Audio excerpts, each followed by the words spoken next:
নমস্কার, জয় শ্রী গণেশ। স্বাগতম আপনাদের প্রত্যেককে। আজকে আলোচনা করব যে রাশিটিকে নিয়ে, রাশিটি হলো বৃষ অর্থাৎ টরাস। দেখুন, আমি বারবার আপনাদের এর আগেও বলেছি, যখন একটি গ্রহ সংযোগে বা একটি বিশেষ ট্রানজিটে রাশির অধিপতি কানেক্টেড থাকে, তখন সেই ট্রানজিটের মাহাত্ম্যটা আরো অনেক বেশি বেড়ে যায়। বৃষ রাশির অধিপতি তিনি দুর্বল হচ্ছেন, তিনি নিচস্থ হচ্ছেন। হ্যাঁ, অবশ্যই তার ভালো হোক মন্দ হোক, কম হোক বেশি হোক, একটা ইম্প্যাক্ট বৃষ রাশির জীবনে আসবে এবং এটা খুব স্বাভাবিক একটা কথা। এখন কথা হলো, নিচস্থ মানেই যে নেগেটিভ এই কনসেপ্টটা কিন্তু সঠিক না। নিচস্থ মানে একটা প্ল্যানেটের বলাবল হয়তো কিছুটা মৃদু হবে, কিছুটা খণ্ডন হবে, কিন্তু এটা নয় যে নিচস্থ হওয়া মানেই সে খারাপ ফল দেওয়া শুরু করে দেয়। তাহলে প্রথম এই তথ্যটা আপনাদের দরকার বা জানানোর দরকার বলে আমি মনে করি, যে নিচস্থ মানেই নেগেটিভ নয়। সো এটা নিয়ে অতিরিক্ত দুশ্চিন্তা করবেন না। এবার মূল প্রসঙ্গে আসি। দেখুন, বৃষ রাশি হচ্ছে আর্থ এলিমেন্টের একটি রাশি। এরা স্থির প্রকৃতির রাশি। প্রতীক হচ্ছে ষাঁড় বা বৃষ। এবং এই যে বৃষ রাশি জাতক জাতিকারা, এরা কিন্তু ধীরভাবে চলতে পছন্দ করে, স্থিরভাবে চলতে পছন্দ করে, পরিশ্রম করতে পছন্দ করে, সুস্বাদু খাবার খেতে এবং খাওয়াতে দুটোই পছন্দ করে, এবং জীবনের সিকিউরিটি, স্থায়িত্ব পছন্দ করে। তাই হুট করে কোনো সিদ্ধান্ত বৃষরাশির জাতক জাতিকারা কিন্তু নেয় না। তবে শুক্র তো শুধুমাত্র সৌন্দর্যকে রিপ্রেজেন্ট করে এরকম নয়। আপনার যেমন রাশির অধিপতি, আপনার শরীর, আপনার চিন্তা ভাবনা, আপনার ব্যক্তিত্ব, আপনার ষষ্ঠপতি আপনার রোগ, ঋণ, প্রতিদ্বন্দ্বিতা, শত্রু ইত্যাদি বিষয়কে শুক্র কিন্তু রিপ্রেজেন্ট করে।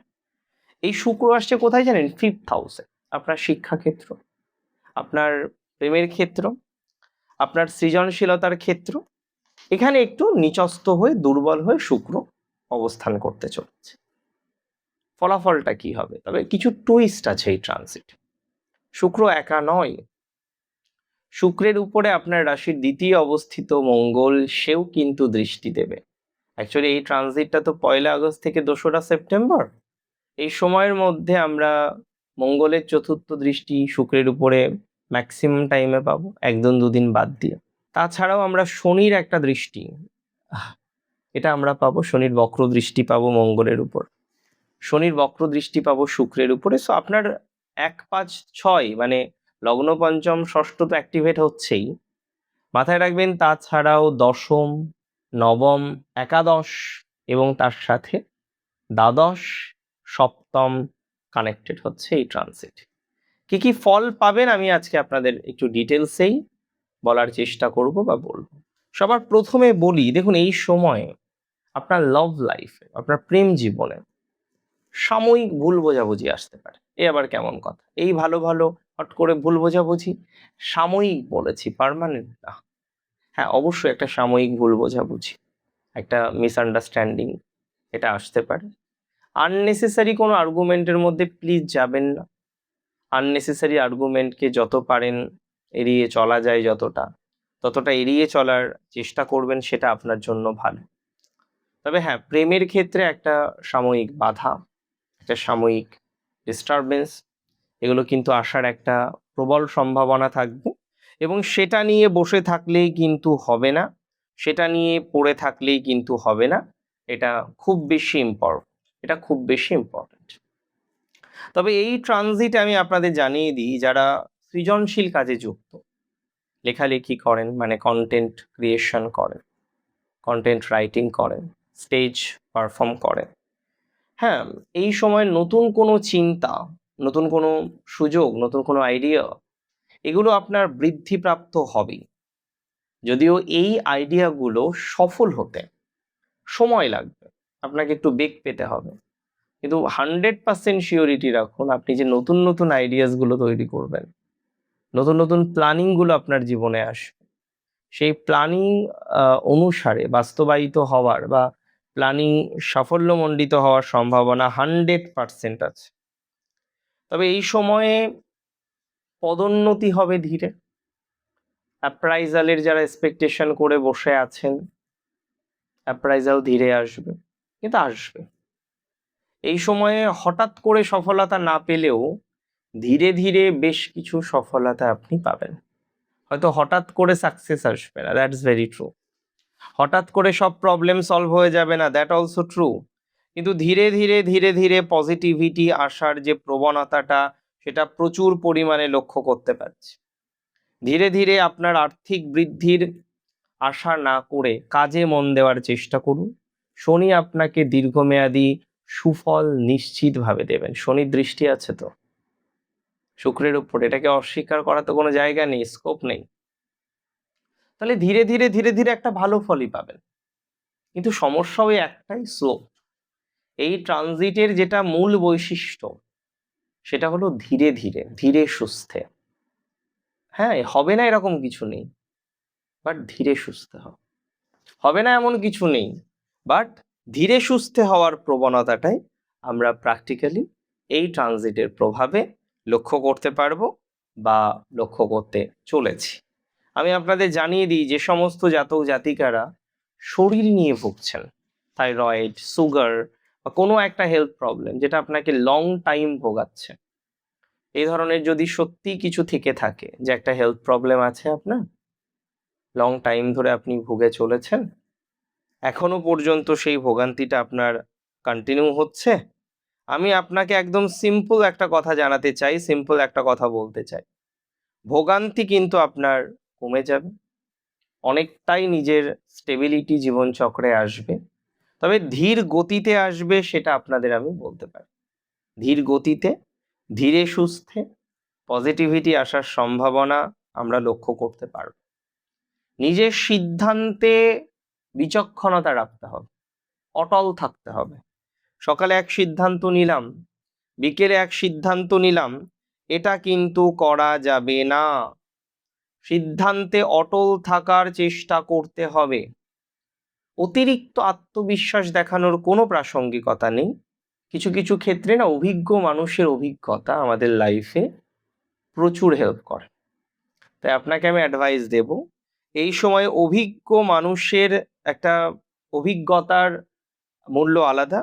চেষ্টা করলে অভিজ্ঞ মানুষের ভালো সাপোর্ট, ভালো সুযোগ এটা আপনি পাবেন। তার ভালো সাজেশনে আপনি নিশ্চিতভাবেই আরও বেশি প্রফুল্লিত হতে পারবেন, আরও বেশি ডেভেলপমেন্ট করার দিকে এগিয়ে যেতে পারবেন। তবে একটা কথা বলতে হয়, যারা শেয়ার মার্কেটে কাজ করে বা অনুমান ভিত্তিক বিনিয়োগ করে, মানে একটু রিস্ক নিয়ে বিনিয়োগ করতে হয়, একদম সোজা কথা, সাপ কথা, যে আপনার ইনভেস্টমেন্টে একটু রিস্ক কেন্দ্রিক, মানে একটু রিস্ক থাকে। তাদেরকে একটাই কথা বলবো, বড় কোনো আর্থিক ঝুঁকি নেবেন না। আর্থিক ঝুঁকি নিয়ে বড় কোনো বিনিয়োগ করবেন না। তাড়াহুড়ো করে টাকা লাগালে তা আটকে যেতে পারে, এই স্বাভাবিক ধারণাটা রাখুন। ধীরে সুস্থে যদি এগোন, কোনো ক্ষতি হবে না। তাড়াহুড়ো করলে হয় লস হবে, নয় লাভ হবে। তো আমি বলবো একটু ধীরে সুস্থে এগোন, তাতে পজিটিভিটি আসবে। পঞ্চমে ষষ্ঠপতি, শত্রুরা আপনাকে বিভ্রান্ত করতে পারে। শত্রুতা তাদের বিভিন্ন কায়দা দেখিয়ে আপনাকে যন্ত্রণার মধ্যে ফেলতে পারে। শত্রুদের কায়দায় আমরা কিন্তু কোনোভাবেই, শত্রুদের ফাঁদে কোনোভাবেই পা দেওয়া যাবে না, এবং চেষ্টা করতে হবে আপনি বুদ্ধি দিয়ে যাতে সব প্রতিপক্ষ সামলাতে পারেন, তার জন্য সময় উপযোগী চিন্তা ভাবনা রাখতে হবে। সামাজিক যোগাযোগ এই সময় কিন্তু একটু মন্দ চলবে। যারা ফ্রিল্যান্সিং করেন বা ইত্যাদি বিষয়গুলো করেন, একটু ধীর গতিতে চলবে। আমার কথাটা কিন্তু একটাই, যে যে ভাবগুলিকে কানেক্ট করছে সেই ভাবের ফলগুলো স্লোলি পাবেন। এটা নয় পাবেন না, এটা নয় হবে না, হবে, কিন্তু ধীর গতিতে হবে। হবে কিন্তু দ্রুততার সাথে হবে না, হবে কিন্তু ধীর গতির কানেকশনটা বারবার আসার কম্বিনেশন আমরা দেখতে পারবো। এই সময় আমি আপনাদের না কিছু অ্যাডভাইস দিতে চাই, প্রতিকার। প্রথমত, কুলদেবী, প্রত্যেক পরিবারে একজন কুলদেবী থাকেন, কুলদেবীর এই সময় সেবা করতে পারেন। যদি কুলদেবী না থাকেন, তাহলে আপনার ইষ্টদেবী, তাকে সেবা করুন, তাকে ডাকুন, তাকে স্মরণ করুন, বা মা দুর্গার চরণে ফুল নিবেদন করুন রেগুলার বেসিসে। দুর্গা কবচ পাঠ করতে পারেন, এটা আপনার জন্য শুভ। নারীদের প্রতি অসম্মান রাখলে এই ট্রানজিটে কোনোদিন ভালো ফল পাবেন না। নারীদের প্রতি, মা, বোন, কর্মক্ষেত্রে নারী, ইভেন আপনার পরিচারিকা যদি থাকেন, সেও যদি নারী হন, তাহলে তাদের সম্মান করতে হবে। এটা শুক্রের জন্য সেরা প্রতিকার। সুগন্ধি দ্রব্যাদি ও পরিষ্কার পরিচ্ছন্নতা বজায় রাখতে হবে। পরিষ্কার থাকতে হবে, পরিপাটি পোশাক পরতে হবে। চন্দনের সুগন্ধি বা পারফিউম ব্যবহার করতে পারেন, আতর ব্যবহার করতে পারেন, অনেকে আতর ব্যবহার করেন, বাট আপনি পারফিউম ব্যবহার করতে পারেন। আপনি আপনার মতো জাস্ট সুগন্ধি একটা ব্যবহার করতে পারেন। প্রতি শুক্রবার চাল হোক, দুধ হোক, মিষ্টি হোক, এগুলো দান করতে পারেন। এটা আপনাকে অনেকটা সেভ করবে। দেখুন, আমি একটা কথাই বলি, শুক্র নিচস্থ হওয়া মানেই নেগেটিভ নয়, ঘাবড়ে যাবেন না। ভিডিওর মুখ্য উদ্দেশ্য আপনি যাতে ঘাবড়ে না যান, আপনি যাতে টেনশন না করেন। আপনার জীবনে ধীরগতিতে সফলতা আসবেই, ক্ষতি হওয়ার যোগ কম। ভালো থাকুন আপনারা, সুস্থ থাকুন, স্বাভাবিক থাকুন। আজ্ঞা দিন আজকে আমাকে এখানে। জয় শ্রী গণেশ।